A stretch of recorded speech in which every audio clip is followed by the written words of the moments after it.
भारत की संत परंपरा का एक बड़ा ही अनोखा नाम है संत कबीर, कबीरदास। इनके नाम से अनुयायियों का एक बड़ा पंथ भी चलता है जो कबीर पंथियों के नाम से पहचाना जाता है। बाबा साहेब डॉक्टर अम्बेडकर ने संत कबीर को अपना गुरु माना, जिनकी वाणी, जिनके विचार, जिनका काव्य आज भी उतना ही प्रासंगिक है जितना 15वीं शताब्दी में था।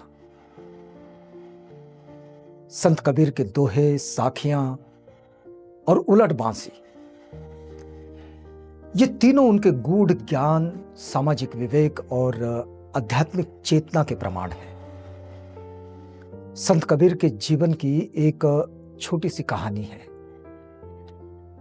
उत्तर भारत के काशी नगर में ज्येष्ठ माह की पूर्णिमा की वो रात थी।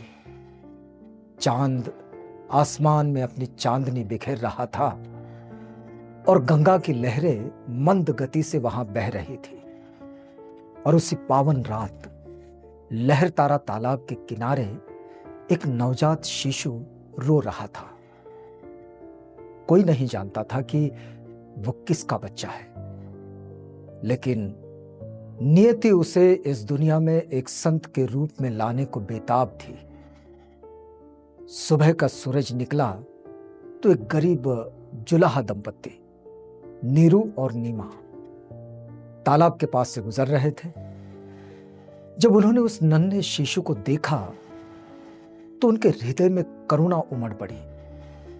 उन्होंने उस अनाथ बालक को अपने आंचल में ले लिया और उसका नाम रखा कबीर। यही वो कबीर है जो आगे चलकर भारत के महानतम संत, कवि और समाज सुधारक बने। संत कबीर न तो मंदिर में पले और न ही मस्जिद में। वे जिए समाज के बीच, लेकिन उनके विचार हमेशा जाति, धर्म, भेदभाव, अंधविश्वास, इन सब से ऊपर ही रहे। उनके बचपन से ही उनमें एक अलग ऊर्जा महसूस होती रही। लोग जब मूर्तियों की पूजा में लिप्त रहते हैं तो कबीर पूछते हैं, क्या पत्थर पूजने से ईश्वर मिलते हैं? सवाल बड़ा मजबूत है। अब इस पर उनका एक दोहा बड़ा प्रसिद्ध है। लोगों से उत्तर तो नहीं मिला, लेकिन उन्होंने दोहे में उत्तर लिखा, पत्थर पूजें हरि मिले तो मैं पूजू पहाड़। घर की चाकी कोई ना पूजे, जा को पीस खाए संसार। उनका मन सत्य की खोज में विचरण करता, और जब लोग केवल पोथी या पढ़कर ज्ञान का दावा करते तब कबीर दोहा कहते, पोथी पढ़ी पढ़ी जग मुआ, पंडित भया ना कोई। ढाई आखर प्रेम का, पढ़े सो पंडित होए।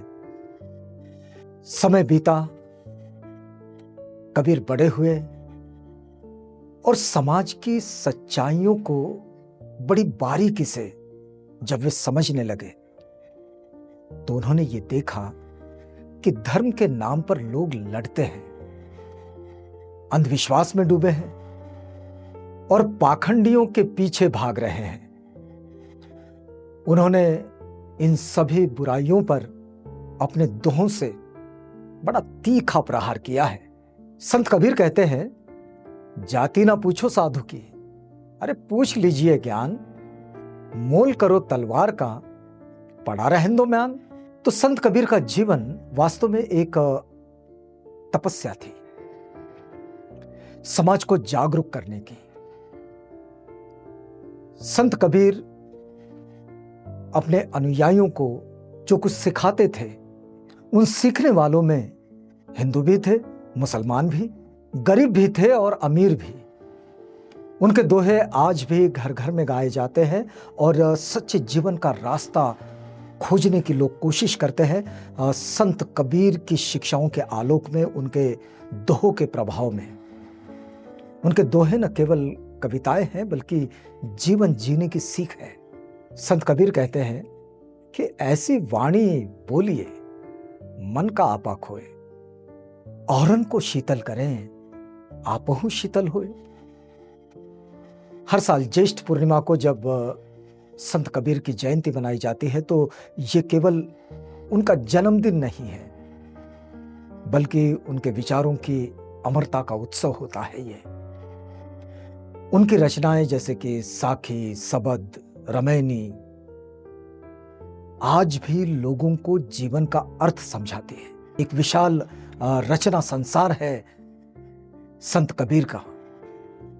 संत कबीर की रचनाएं तो जीवन का अर्थ लोगों को समझाती है, लेकिन अगर आप कहें कि वे कितने पढ़े थे तो वे निरक्षर थे, परंतु ज्ञान के महासागर से भी गहरे। उन्होंने दिखा दिया कि किताबों में नहीं, अनुभव और प्रेम से ज्ञान प्राप्त होता है। संत कबीर के लिए प्रेम ही सबसे बड़ा धर्म है। उनकी कुछ रचनाएं उलटबासी शीर्षक से हमारे सामने आती है।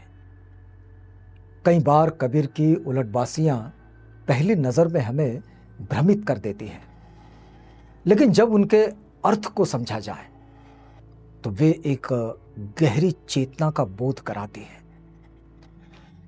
उलटबासी का शाब्दिक अर्थ हुआ है उल्टी बात, यानी सरल शब्दों में जाने तो विपरीत दिशा की बात। संत कबीर उलटबासी में प्रतीकात्मक भाषा का प्रयोग करते हैं। अब जहां वे संसार के तथाकथित सत्यों को चुनौती देते हैं और उन्हें उलटकर प्रस्तुत कर देते हैं, लेकिन उलटबांसी का भी अपना एक दर्शन है। ये केवल शब्दों की कलाबाजी नहीं, बल्कि ज्ञान का उल्टा दर्शन। और ऐसा दर्शन वो जो जगत को जिस रूप में देखता है उससे भिन्न रूप में उसे परिभाषित करता है या प्रस्तुत करता है। और संत कबीर की ये विशेषता भी है, वे देखते हैं वैसा लिखते भी हैं। और कबीर अपनी इस उलटबांसी में एक जगह कहते हैं, देखिएगा, कि सुनता है गुरुवाणी को बहिरा होई के बैठ, आंखें देखे जगत को अंधा जाने ठेठ। इस उलटबांसी में कबीर दर्शाते हैं कि जो सतही दृष्टि से सब कुछ देख सुन रहे हैं वे वास्तव में अंधे और बहरे हैं।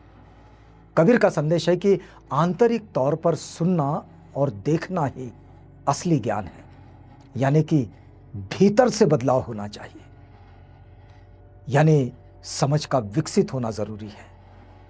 कबीर की उलटबासियां सामाजिक ढकोसलों, अंधविश्वासों और धार्मिक पाखंड पर गहरा व्यंग है। वे ये दिखाते हैं कि समाज अक्सर बाहरी दिखावे के पीछे असलियत को भूल जाता है। कबीर इन बातों को उल्टी दृष्टि से देखकर सामने लाकर रख देते हैं।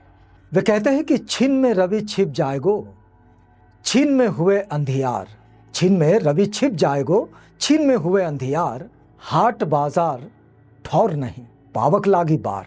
इस दोहे में कबीर इस नश्वर संसार की अस्थिरता को दर्शाते हैं और कहते हैं कि जो भी दिख रहा है वह स्थायी नहीं है। यह जीवन एक आग की तरह है जो किसी भी समय सब कुछ जला सकती है। इस समय जब विद्वत्ता केवल ज्ञान के पन्नों तक सीमित रह जाए और हृदय से दूर हो जाए तो वह अधूरी रहती है। संत कबीर की उलटबांसी उस अधूरे ज्ञान की पोल खोलती है। उनकी उलटबांसियां एक ही साथ दार्शनिक व्याख्या करती हैं, समाज सुधार और धार्मिक चिंतन को भी छू लेती है। संत कबीर ने संस्कृत या फारसी की क्लिष्ट भाषा में अपनी रचनाओं को देने के बजाय आम जन की बोली जैसे कि अवधी, भोजपुरी, खड़ी बोली, ब्रज और पंचमेल खिचड़ी भाषा, इसका अपनी रचनाओं में प्रयोग किया। इस सरल भाषा में उन्होंने जटिल से जटिल आध्यात्मिक सत्य बड़ी सहजता से कहे। उलटबांसी में संत कबीर कुछ जो लिखते हैं उसकी कुछ प्रसिद्ध पंक्तियां भी है। वे लिखते हैं कि मैं कहां सुन पिया मिलूं, मेरी लगन लागी रे, सुई धागा सिला नहीं, चीर चीर पर आगी रे। प्रेम की पीड़ा और विरह की व्यथा को संत कबीर ऐसी उल्टी भाषा में लिखते हैं। और यह संत कबीर की खासियत भी है। जो बौरा सो गुरु मिला, जो बौरी सो जोग। जो बौरा ने आप ही तीन ही पाहियो योग। यहां बौरा यानी सामान्य समझ से परे व्यक्ति, जो स्वयं की सीमा से पार हो गया हो, वही ज्ञान को पा सकता है। संत कबीर की जो उलटबांसी है वो केवल कविता नहीं है, वह जीवन को उलटकर देखने की कला है। आज जब समाज उलझा है धर्म के नाम पर, जब ज्ञान की पुस्तकों में बंद होकर यह समाज रह गया है, तब जरूरत है उस आवाज की जो सदियों पहले गूंज उठी थी। ये वो आवाज है संत कबीर की आवाज, क्योंकि इस वक्त ज्ञान हमारा जो है वो पुस्तकों में बंद हो गया है। और ऐसे वक्त में उस आवाज को सुनना बहुत जरूरी है, जो आवाज कहती है कि सत्य वही है जो उल्टा लगे पर सीधे दिल को लगे। संत कबीर की रचनाएं हमें सोचने को मजबूर करती है, झकझोरती है और सिखाती है कि ज्ञान सतह पर नहीं, गहराई में मिलता है। तो गहराइयों में उतरना होगा। ऐसे समय में जब सतही बातें ज्यादा और आत्मचिंतन कम हो गया है, कबीर की उलटबांसी फिर से जरूरी हो गई है, मनुष्यता की खोज में और सत्य की ओर बढ़ने के लिए।